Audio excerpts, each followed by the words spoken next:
মনে হয় মাথায় একটু সমস্যা আছে। এই যে ছেলেটা, এই ছেলেটা সে নামতে চাচ্ছে না।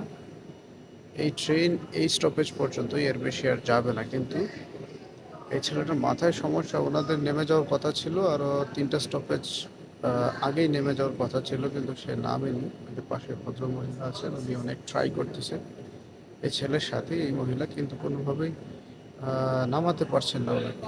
এদিকে আবার ট্রেন টার্মিনেট হয়ে গেছে। এই ট্রেন যাওয়ার পরে, এই জায়গা খালি হওয়ার পরে এই লাইন, তারপরে হচ্ছে আমাদের যে আহ, আরেকটা ট্রেন আসার কথা, সেইটা আসবে। এই যে 1 মিনিট আর সময় আছে, ফুল ক্লিয়ার দেখা যাচ্ছে না। তো এই যে সমস্যাটা হয়েছে, আধা ঘন্টা যাবত এই জায়গাটা 1 মিনিটই দেখাচ্ছে, কারণ ছেলেটাও নামতেছে না, কেউ জোর জবরদস্তিও করতেছে না, কেউ জোর জবরদস্তি করে ধাক্কাধাক্কি করেও ছেলেটাকে নামাচ্ছে না। সবাই বোঝানোর চেষ্টা করতেছে যে ট্রেনটা টার্মিনেট হয়ে